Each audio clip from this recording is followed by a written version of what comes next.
Soy Héctor 3. Héctor 2. Héctor 1. Soy Héctor 3. Héctor 2. Héctor 1. Soy Héctor 3. Héctor 2. Héctor 1. Soy Héctor 3. Hello, buenos dias, and welcome to another episode of It's Time to Rewind, the podcast trapped in its own time loop right along with the movies we discuss. This season, we're discussing Timecrimes. I'm Bubbawheat, and in this episode, we're discussing the first half of the second loop in Timecrimes that starts at the 23 minutes and 36 seconds, with Hector getting out of a giant liquid-filled vat, and ends at 52 minutes and 28 seconds, with Hector 2 sitting down on the grass. Joining me today is my guest, Jason Soto from Rabbit Hole Podcasts. How are you doing today? Hey, what's up? I'm doing wonderful. That's good to hear. So, before we get into it, let me ask you, because I know that you have seen this film before, but how did you discover Timecrimes? Actually, funny story. I think it's if I remember correctly, he's gonna be your next guest. Nick Job introduced it to me. He saw it somewhere and he knows me. Anyone who knows me like for more than 5 minutes knows that I love anything with time travel in it. And he's like, dude, there's this movie called Timecrimes. You need to watch it. It's about time travel, and that is all I'm saying. And I was like, okay, I'm down. And so I got it from Netflix. I watched it, and I'm not even kidding you. After it was done, I immediately watched it again. I'm not even joking. I had to watch it twice in the same day because A, I loved it, and B, to catch like other things in the background that we'll probably talk about. But yeah, so so thanks to Nick Joe for introducing this movie to me. You know, I gave you first choice because I think you were whenever I mentioned that I was going to do Timecrimes, I think you were the first one that said that you were interested in being a guest. Mm-hmm. And so I gave you first choice of how I split this up. So I split it into 4 episodes. This second loop, I split into 2 chunks. And this chunk is basically all the interactions between Hector 2 and Hector 1. Mm-hmm. And what was it about this loop that's, or this section that made you choose it? Well, besides the obvious, no, for real. I liked the interaction stuff. I liked how we got to see. Okay, I gotta really dive into this. Okay, so we first, the beginning part when it's the first Hector going through the thing and he goes up to the silo and stuff. We see all this mysterious stuff happening. We see this guy and he's all bandaged and he stabs him with the scissors and stuff like that. And we don't know what's going on. So then we're back now. And then we get to see all that same stuff, but now from this point of view. And then you get to like answer some questions like, oh, that's why that happened, or that's why she did that, or that's why XYZ happened, So it's like probably the most interesting chunk of it. Because it's literally just him trying to recreate the events that we already saw to get Hector 1 to go back in time, basically. This is the section where I've talked about it in the previous, with Time Loop especially, which if you haven't seen Time Loop before, which I doubt that you have, it follows almost an exact same structure as this. Okay. The only difference is it's more of a drama / light comedy. Okay. I haven't seen it. Yeah, it's okay. Like I don't heavily recommend it, but I think for you especially, it has enough interesting moments, and especially like coming from a Timecrimes background, you'll see a lot of parallels to it, which I don't know if that'll make it better or worse for you, considering you probably know exactly where it ends up, or you might enjoy the fact that you might enjoy the similarities. It's tough to say for sure. Gotcha. Okay. Yeah, I'll probably check it out sometime. This movie and that movie, it has what I like to call like a fatalistic theory of time loops and time travel. And in this loop is basically, the way I describe it is Hector 2 doesn't technically have any free will. And I think this movie really shows that more than anything else, because Hector 2, everything that he's doing because he feels like it has to have been done, or that it has to be done because it's already been done. Right, exactly. Yes. And so he acts in a way that's not necessarily normal for him. Right. Because he's like, well, this is how I saw it, so I have to make it happen this way. Exactly. Yeah, exactly. You know, like the thing with the girl, like, you know, you could tell he was uncomfortable doing that, but he had to do it so Hector 1 could do what he had to do. All right, so now we're going to go ahead and kind of jump into from the beginning of this loop, which, you know, he comes out of the tank, and I mentioned it last time, but the tech is played by the director, Nacho Vigalondo. Yep. True story. I'm not kidding. He tweeted at me some years ago after I watched this movie. I was doing these YouTube videos. It's called Jason Made a Video, and they were just like these weird little vlogs I was doing. And one of them was I mimicked this movie in like a 5-minute time span, and then I tweeted it at him. And he not only retweeted, he actually, responded. He actually retweeted the link, saying something like, "Oh, look, we got an American remake of Timecrimes." And I thought that was the most amazing thing that's ever happened. I was like, "Oh, that's like weird validation from the director. That's awesome." Nice. His other movies are good too. I recommend a lot of his movies. They're all pretty good. And so Hector comes out, and the tech, which never gets, and his name is never spoken, so I just refer to him as the tech. Yeah, fair. He looks surprised, and it works in two ways, where you know, he's surprised at seeing this man come out of nowhere, but then after watching the whole movie, you see that he's surprised because this is the second man who looks identical from the first man that came out of there. Yeah. And I was trying to look, and I was kind of hoping that you could see, like if you look closely, you could see Hector 3 in the background, but you do. Yeah. Go back a little bit. I saw it when you were playing it here. I promise you. It is pretty quick, but you do see it. Yeah, you do see. Yeah, it is really quick. You just see his hand. Yeah.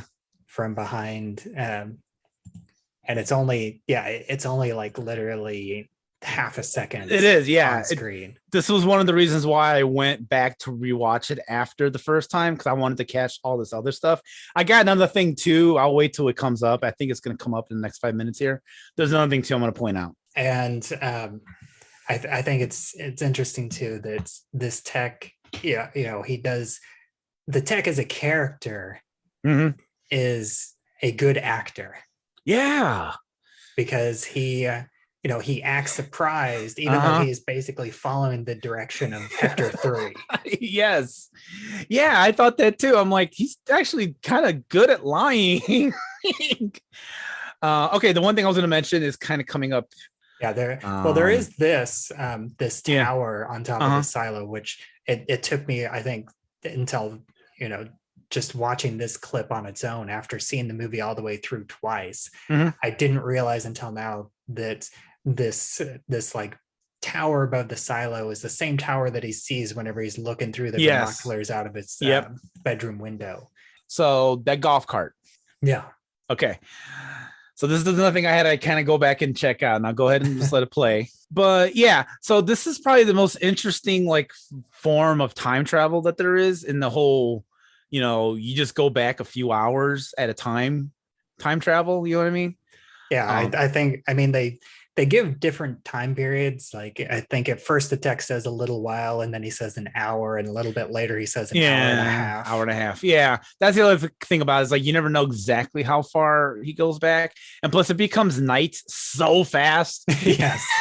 This movie, like it's like right now it seems like it's the middle of the afternoon. Yeah, because it's very bright. Yeah, but it actually has to be like just before sunset. Right. Yeah, it does. But you know, I could talk anyone's ear off about all my actual like time travel theories and how like time travel could be actual possible and stuff. Mhm. Yeah. Yeah, and then we have this scene where Hector sees Hector 1 through the binoculars, and then the tech grabs the binoculars and looks, and then he does this double take, which the first time you're watching this movie, you're like, oh, he's looking back at the time machine. Because it's like, Yeah. oh yeah, the time machine actually works. But then watching it a second time, you realize that, oh, he's looking back at, because he sees Hector 1, 2, and 3 Three. all Yep. at once, basically. And it's possible that I think, like you're mentioning, yeah, that he's probably actually seen Hector 3 Because leave and take the golf cart. here the golf cart's now gone. Yeah. And you know, it's such a small thing that the first time you're watching, you don't notice it. Like, you Yeah. know, like it looked like he made a big deal to show it in that wide frame, like just about like a couple minutes back. Mhm. But then it's like you don't think about it again. And then now when you watch this part here, it's like, oh wait, it's gone. And yeah, you don't and think I about noticed it. watching this clip by itself, as I was taking my notes, I noticed the golf cart, but I didn't notice the fact that it was gone, and I'd forgotten that it's Hector 3 that takes the golf cart. Mhm. And it's little stuff like this is why I appreciate this movie. Like the guy, that wrote this, Nacho himself, like he planned this out. Like he was like, golf cart, look behind me, we're gonna have the hand in the scene, all this stuff. Like he like planned this out, and I gotta appreciate that, like to put that much thought into it. Yeah, and I think it's interesting that the text stops short from saying that the machine is a prototype, and he stops right before saying the word time machine. And it's like right whenever Hector 2 sees Hector 1 in his suit. Mm-hmm. Actually, this was right before seeing the missing golf cart. Mm-hmm. As the two of them have this discussion, and then Hector 2, he's like, I'm going to call the police. Yeah. And then the tech reminds him, well, he's already at home. Yeah. And again, Hector 2 says they're doing exactly what, and he trails off himself. Yeah. Yeah. I mean, in a way, you got to kind of be this guy for a minute. You got to think, okay, I was running from a crazed guy in a bandage who stabbed me in the arm. And then suddenly I'm back 2 to 4 hours earlier in the day. I don't know what the hell's going on. You got to kind of appreciate Hector 2's brain, the way he handles all this. I don't know how I would be if this happened to me. Is basically what I'm saying. As much as I love time travel, if I actually time traveled, I would probably be a mess. Yeah, and the two of them have a good, like, they both look confused, but they're also like trying to figure it out. It's like, you traveled just a short amount of time, and like the tech is working through the fact that the time machine works and is trying to figure out what to do. And how to explain this. And they go into the lab, and he grabs the calendar, in order to draw the diagram. Yep. And we get a better look at this X-ray light box. Yeah. And I think this was kind of a fun little background detail. And I talked about a little bit in the last episode, but we could only see like one of the pictures, which was like the lizard. Yeah. And we get to see a few more of them here. Yeah. There's like a second lizard silhouette. There's a horseshoe crab. Oh, yeah. There's like a horseshoe crab there. It looks like a giant, like right in the middle, it looks like a giant blow up of like a Goliath beetle. I want to say. Okay. And I can't tell what the other ones are exactly. Yeah. So I think this is like, this proves that, they were testing this on animals, because he also too later in the movie, the tech says, something like, hey, I got to study you. You're the first like vertebrae who's gone back in time, or whatever it is he says. And it's like, oh, that's interesting. Okay. What have you sent back, and what happened to them? Like, what does that mean? After they leave the room, Hector goes out and he's like looking out the window, and we have this shot of him like looking at the window, and we see his reflection. And I didn't think of that before, but that's important because the tech describes Hector 1 as his reflection. You're right. Yeah, absolutely. You're right. And also like and in Triangle, like reflections are such an important part of that movie that I can't believe I missed that until just now. Yeah. Which reflections aren't a huge part in this movie, but I do appreciate that they do at least have that one moment. Mm-hmm. And then we get this, the tech just draws this diagram. Yeah. This like Z with the arrow. It's like extremely simple on the 2 X's. Yeah. Here's how time travel is explained. Yeah. And this is where he clarifies it's to be an hour and a half, where the last time he said just an hour. And I think it's interesting that I feel like the tech is actually the one that puts a lot of this stuff into motion. Yeah. Because he's the one that like puts this idea into Hector's head. He tries to get Hector 2 to stay in the lab. And like he explains that he needs to get Hector 1 to come to the lab. So everything needs to happen exactly the way that it did before. Right. So that way that Hector 1 can get into the time machine. And the tech at this point thinks, well, all Hector 2 has to do is just sit here and do nothing.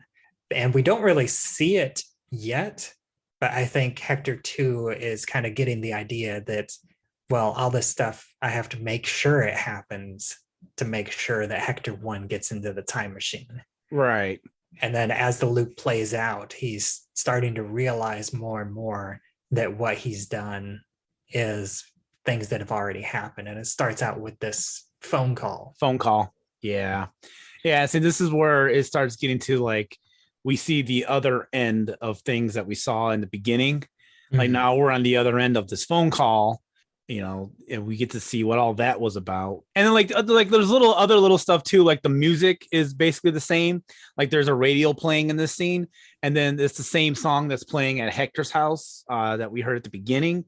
Same with the DJ voice and everything. That takes like a couple of watches to kind of catch is all that stuff. But again, it's just timed beautifully. Hector 2 hangs up and then gets freaked out and goes to sit down and kind of take in everything that happened. And whenever he calls back, the tech hears it and he runs down. Because I describe Hector 1 a lot as like an incompetent schlub. Yeah. You're not wrong. And Hector 2 feels like he's turned into like kind of a petulant child. Okay. Because the tech 2 comes down, he's like, but why'd you make a call? I told you to lay low. Yeah. Exactly. How is this laying low? And then he's like, do you remember getting this call? It's like, yeah, I remember getting the call. And that's, I think that moment kind of it makes Hector 2 realize his part in this. Yes, indeed. And this is also, I think, one of the important lines where the text says, it'll be like, if things don't happen the exact same way, it will be the end of your life as you know it. Right. And I think it's funny too that he also mentions that, don't you think your wife would prefer the other Hector? Yeah, there's a lot of weird little like insults in this movie. Like it comes up other times in other parts of the movie, but yeah, that's one of them. And Hector 2 also asks, why can't he just go home and explain what's going on? And we actually don't get an answer. Again, we have this like almost parent-child relationship where the tech just says, their room's upstairs. You should just go and wait. Oh, yeah, I do wonder. Like various theories of time travel. Here I go again, where it's the whole thing about what happens if you do see yourself. A classic example is Back to the Future Part 2, when Doc warns Marty and Jennifer and all them not to see their past selves because like a paradox will happen. But that's like that movie's universe theory. Yeah, like in that movie, Jennifer and older Jennifer just pass out. Yeah. So like, what would this? And then and another one, Time Cop. Yes. Whenever the villain touches himself, they melt. Yeah, see, so there's all these different theories about what happens if you interact with your past self. I wonder what this version's movie theory would have been like, does like Hector 2 just disappear? Like, what would happen? I'm curious, what would happen? Well, I mean, he does interact. He stabs himself. True. Okay. Yeah, but they don't look at each other. Like, you know what I mean? Like, I don't know how to put it. They do kind of look at each other, but not like, hey, Hector, I'm also Hector, you know? Like, you know, it's like one of them's covered up in bandages and they're seeing each other. Oh, he's seeing the other one through binoculars. So I don't know if I count that exactly. Yeah, like before interacting, Hector 1 doesn't realize that the other person is himself. Yes. It's not until after he time travels that he realizes that there's 2 Hectors. Yes. And then Hector pulls this set of keys off of this pegboard. Yeah. And I think it's kind of funny, if we get a group of pictures and the one behind the keys, there's like a group of scientists, and it's like there's this weird head photoshopped in the middle, or like almost like cut and pasted. Yeah. I can't tell if it's like a famous person because it's extremely small. Yeah, I can't see either. But it's like, you know, this row of scientists, and then there's this awkward head diagonal that looks either photoshopped or like physically cut and pasted onto the picture. Yeah, just that's like weird. As a gag. Yeah, that's weird. And the design on the keys, we don't see it here. I almost feel like it looks kind of like a fat, crooked hourglass, kind of. Oh, okay. I see that. I can see that. And then this design does come up a little bit later in this loop, and I'll bring that up again when we come to it. Okay. And again, it's like this petulant child stealing dad's car. Right. Because it's like, well, I'm not staying here. I'm gonna go. I'm gonna go, right. You can't tell me what to do, Dad. And then like I remember the first time I watched this, I was like, we're lingering on this shot a bit too long. And then now you go through the movie, you're like, I see why they did that. Yeah, and then technically coming up here, this car accident, this is the first. First he sees the woman in the bicycle, and just like the text, she is never given a name. The only names, there's really only like 4 characters in this entire film. And the only people's names we get is Hector and his wife Clara, yeah. And then we get this car accident, which we don't realize until later that this is Hector 3 causing this accident. Yes. I think it's the one thing that I still don't really understand. I'm curious if you have any theories about this, because as he's like pulling the bandage off of his arm, we get this close-up of the milky liquid from the time machine dripping onto the car floor. And I'm curious what you think the significance of this milky liquid dripping is. I don't know if it's supposed to be just for us, the audience, or if Hector's also seeing this stuff, but I think this is supposed to be him realizing that the guy in the bandage is him. Because the bandage, when he's chasing Hector 1, is this pinkish color on the bandage. See, like here, he's pulling it, right? And so he's seeing the blood. But then when it's mixed with the white liquid stuff that's being dripped onto the carpet, he's getting the idea, hang on, that's me. That was me chasing me. And so like here, he's getting the realization, like here, he's thinking, I'm the one that has to chase Hector 1 through the woods, and I have to get the girl to do all the stuff that he's about to do. And I think it might just be more for us, like, you know, like realizing it's the blood on the bandage, not just a red bandage. And then or a pink bandage, because it is very pink. It does not look like the typical bloody. Like, this doesn't look like a horror movie bloody bandage wrapped around his head. It is like extremely pink, because it is like this combination of the blood and this milky white liquid. Right. This like very, very faded pink color.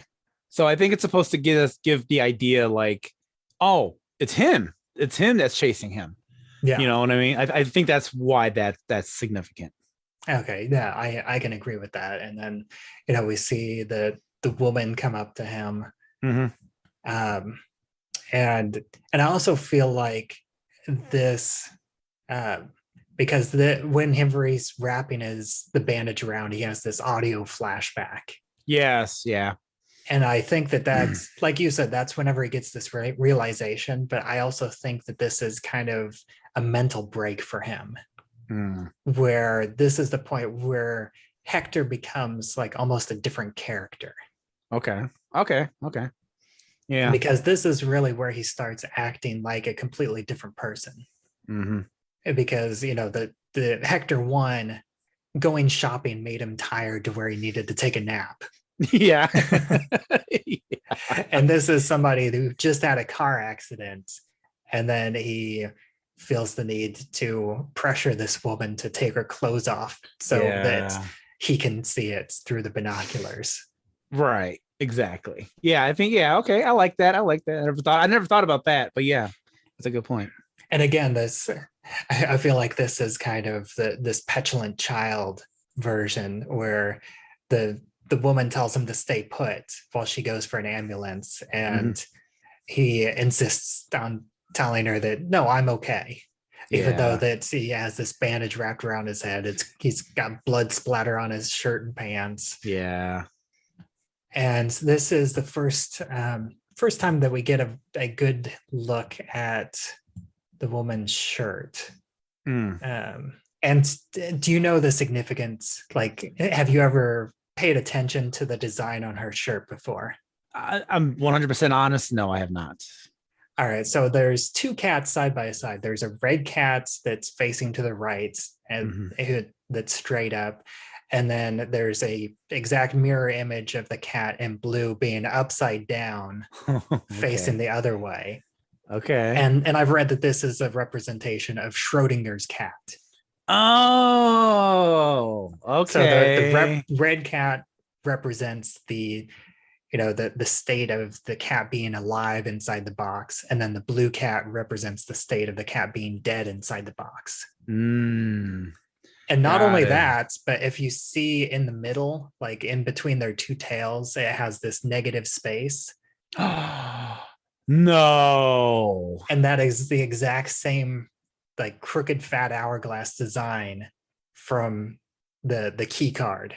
What the fuck? What?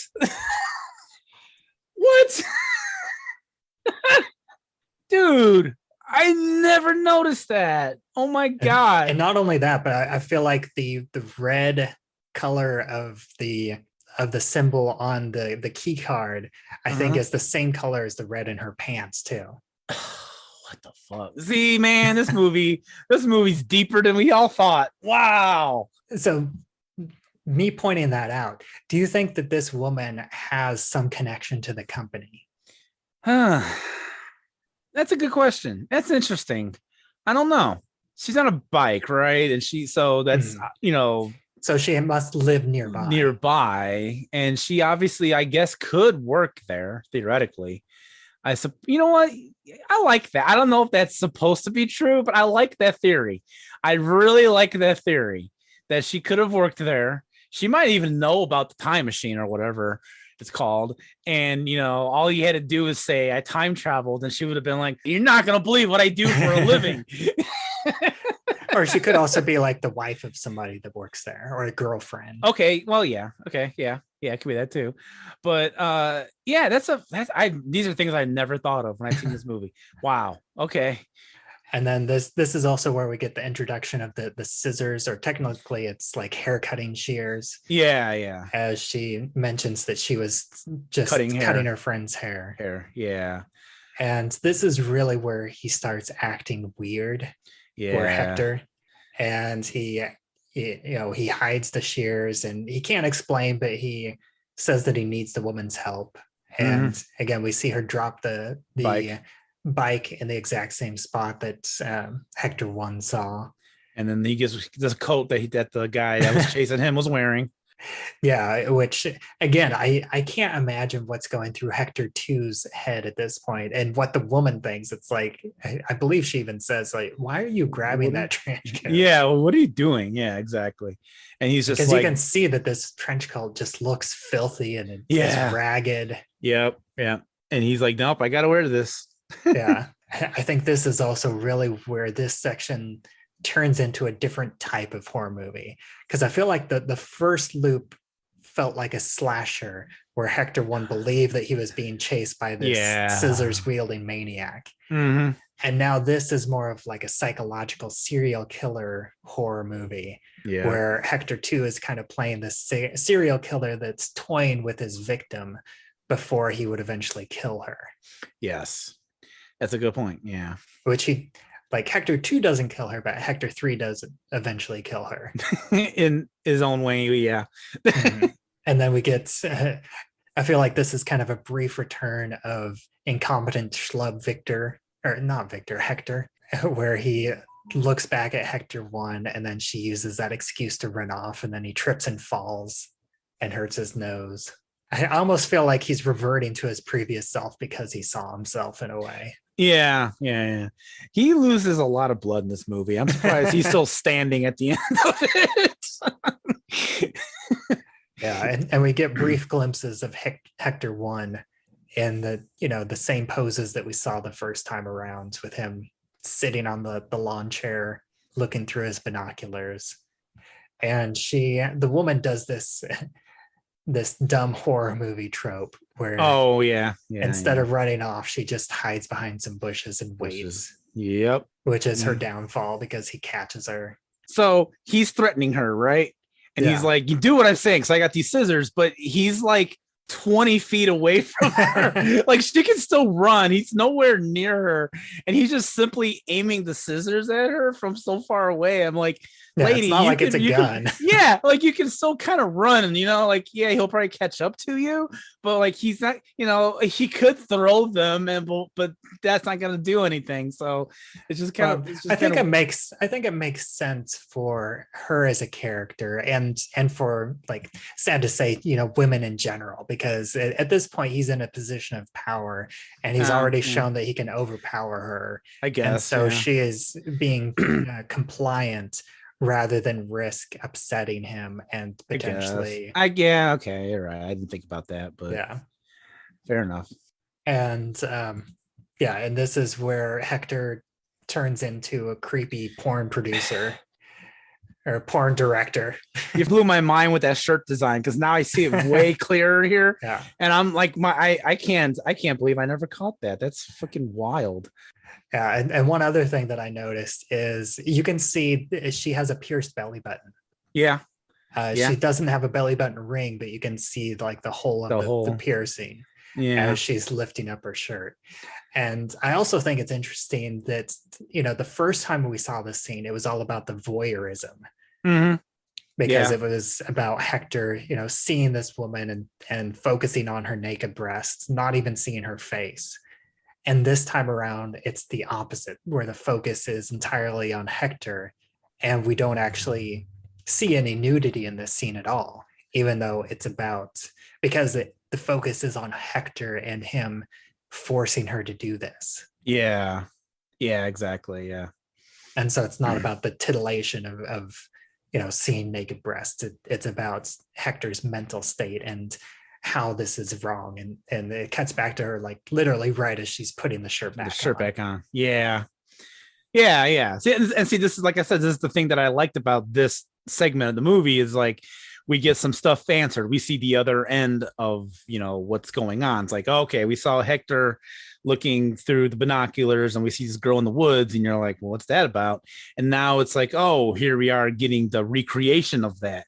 And it's just, he had to recreate that. Like, so it's like it's a weird little circle unto itself. It's like, he's seeing this thing happening because he made it happen.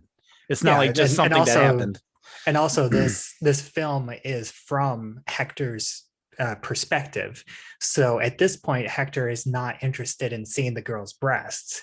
He's more focused on Hector 1 and make sure that Hector 1's looking at her in the right position in order to recreate the vents. That's why he's not interested. He is not really interested in this woman as a woman. She's just like an object. She's a tool in order to lure Hector 1 to the time machine. Yeah, it's like, he's not really into her sexually. It's a you have to do this. You have to be naked. You have to take your shirt off, blah, blah, blah. I don't care about your sexuality at the moment. I just need you to do this thing. Yeah. And then she does, in her defense, she does get this like, a little bit of this final girl-esque spunk, and she attacks Hector 2. While he's distracted off looking for Hector 1 and runs off, even though, again, she does get caught. So I am curious, do you think that, while Hector 2 was trying to get the woman to take off her clothes, do you think that he thought that she was just playing at being unconscious, or was he just kind of going along until he was waiting for some events that would make her unconscious? Ooh. Because she asks if she needs to take off her panties, and he's like, no, I didn't tell you to take off your panties. But he knows that she was completely naked whenever he saw her. Yeah. So he knows that eventually she's going to have to take off her panties. Yeah. I think that was Hector 2's like trying to keep some like what do I want to say, like humanity of him. Like he doesn't want to be a total monster to this person, to this woman. Like he already feels kind of bad, I think, that he has to do this. So the whole thing about her saying, oh, you need me to take my panties off, and he's like, no, that's not what I'm saying. I need you to do this thing. And then maybe just not realizing, eventually, oh she didn't have any panties on. Oh damn. So I think he even feels kind of weird stripping her down during this scene. Yeah, because she runs off, he chases her, he catches her, and they end up falling down this hill, and that's where she falls unconscious. And then he has to carry her back up this hill, and he has to manually strip her naked because that's how he remembered seeing her. And this is also where he ditches the binoculars. Yes. So he's no longer has the binoculars from this point on. Right. And yeah, he lays her down, and this is all about him just trying to recreate exactly, or as close as he can figure, tries to remember, like he sees the pants, and you can see that he's kind of remembering while also kind of like he's looking back thinking, okay, so I'm coming from this direction, so the shirt was in this location. Like you can really see the process of him trying to recreate this in his head. Yes. And this is one of those like moments where it's like, if I had to describe the robber or something, are you going to remember every single detail correctly? So this is like, I'm trying to remember, he's been through a lot since he's seen this scene.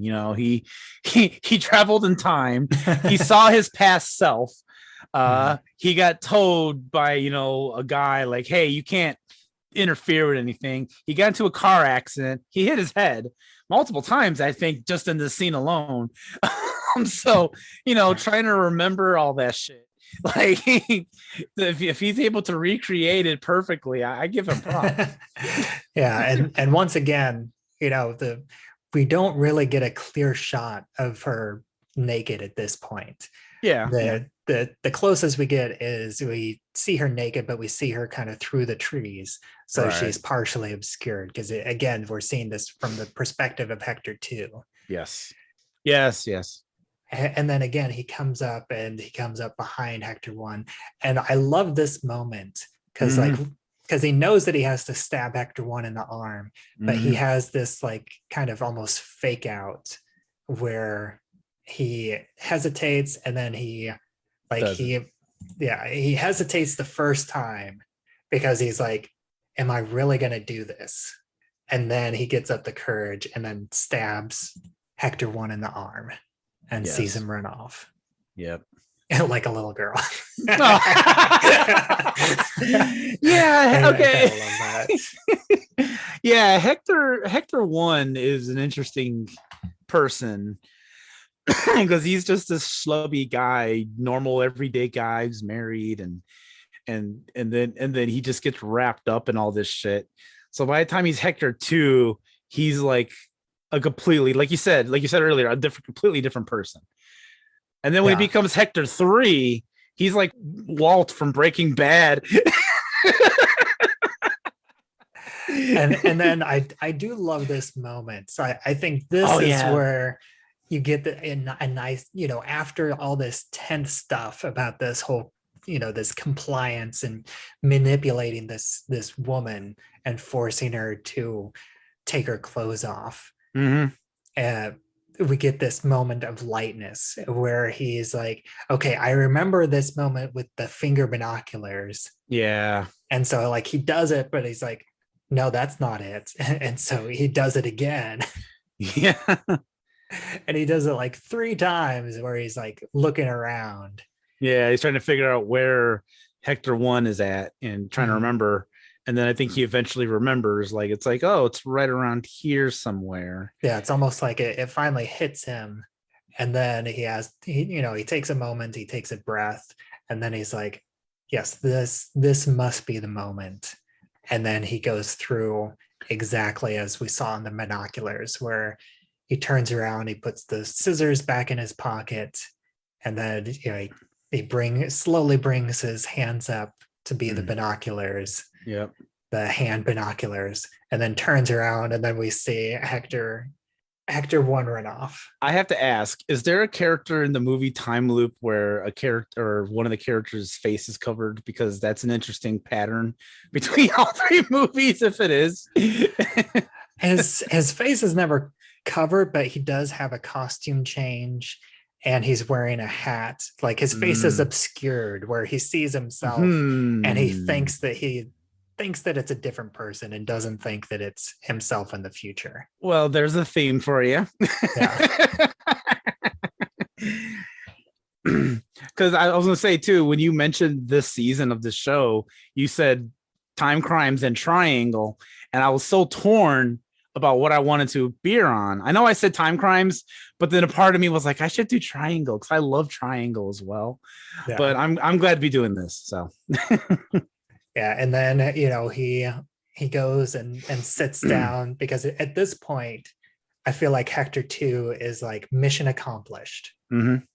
Oh yeah, because he got because he knows that he sent Hector 1 off to the lab into the time machine, and I cut, spoiler alert, he's about to hear the woman scream caused by Hector 3, but we're stopping right before that point. So this is Hector 2 feeling accomplished, feeling like this is job well done. This is the end of the loop. I can relax, take the bandage off, and go back to my wife and go back to my life. Yeah. Yep. So that's the end of this.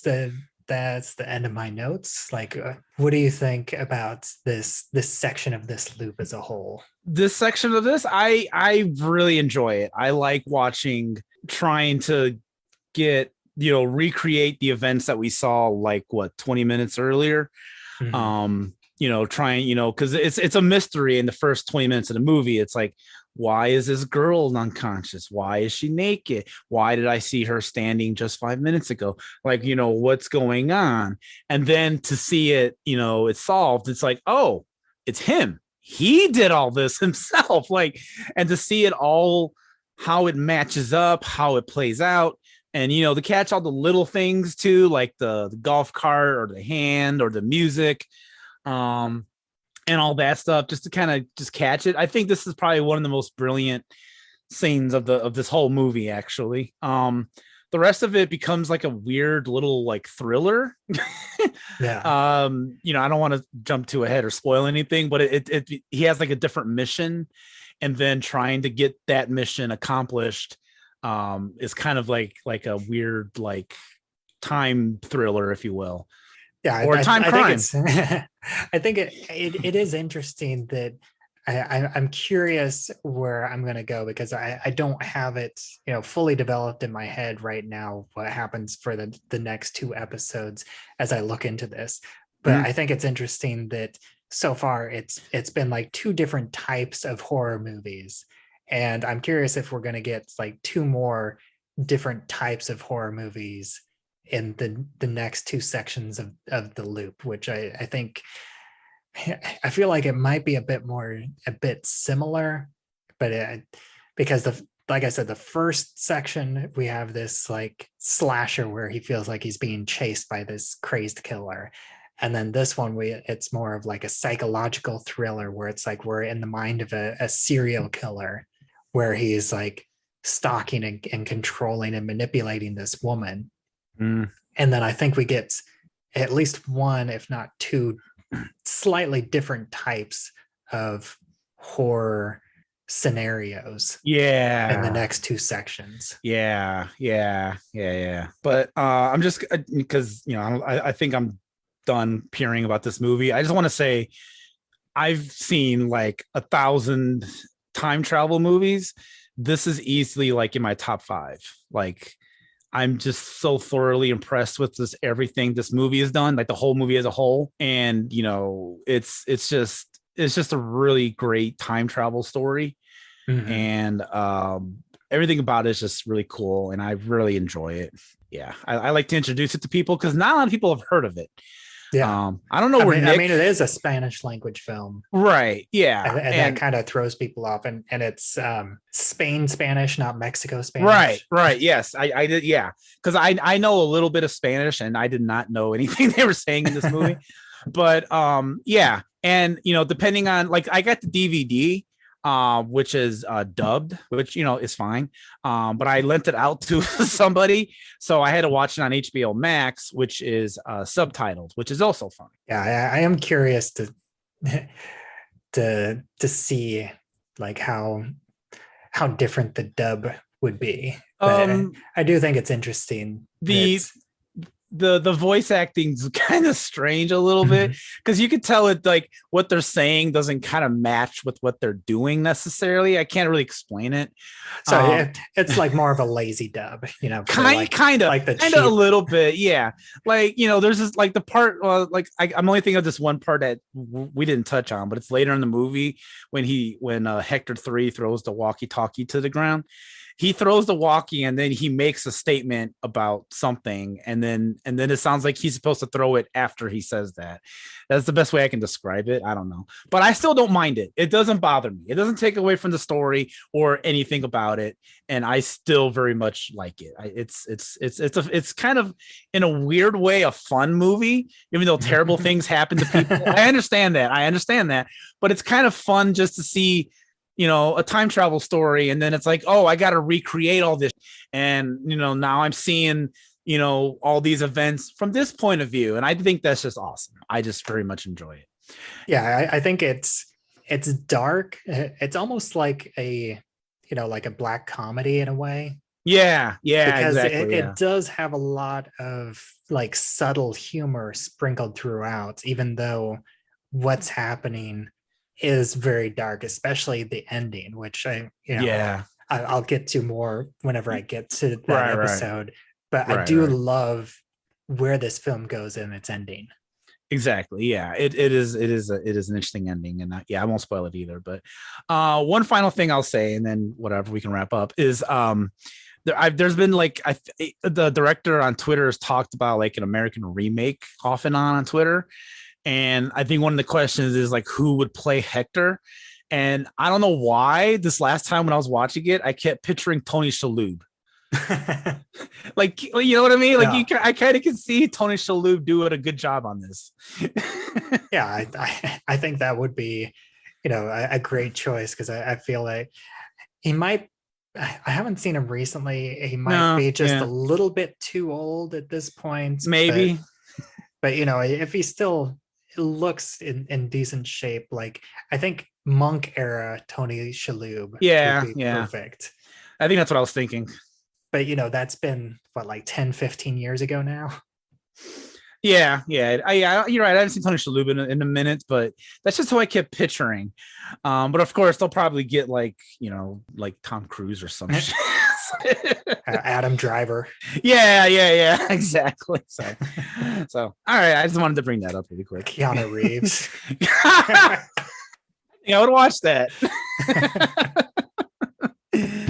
All right. Well, thanks so much for talking with me today, and joining me again after Groundhog Day, and also Twilight Zone. Yeah. So you've been back for all 3 seasons now, although there were no montages this season. No.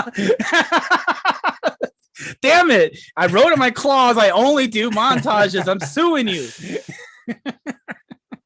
No, this is fun. I love this show. This is a great idea, and I like doing it, and I very much appreciate you asking me. So thank you. Yeah, no problem. And for anybody else who hasn't listened to the previous seasons, and also you have a lot of new stuff since the last time you've been on. Go ahead and take a couple minutes and plug whatever you want to plug. Sure. Okay. Well, I run a podcasting network called Rabbit Hole Podcast that you can find at rabbitholepodcast.com. Bubbawheat does a show on there, Lyrical Innuendo. And that's a great show as well. I love listening to that show because it's interesting to hear you and Rob talk about music, and definitely fun time. The shows that I host, the main one that I like to bring up is the main show. Flagship. Thank you. Flagship show is Whatever with Jason Soto.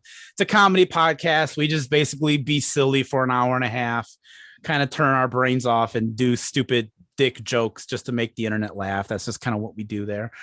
Some new stuff that's kind of out you can check out. There's another music show that I started up with our friend Lackey, called Musically Ignorant, where Lackey and we both present songs to each other, unsure if the other's heard the song before, if what they're going to think of it.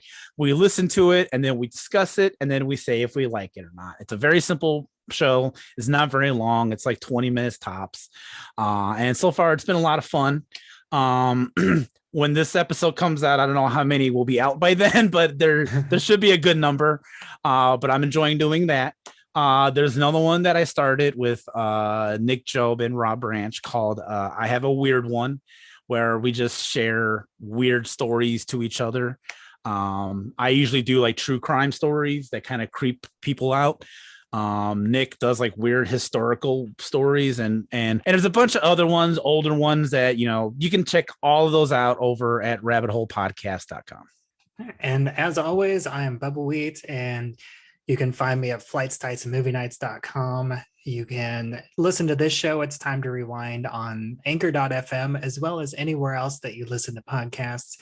We also have a Facebook group, It's Time to Rewind, a time loop group where you can join and discuss the episodes as they come out, as well as discussion on any sort of time loop movies, TV shows, novels, anything like that is welcome. And until next time. Soy Hector 3. Hector 2. Hector 1. Soy Hector 3.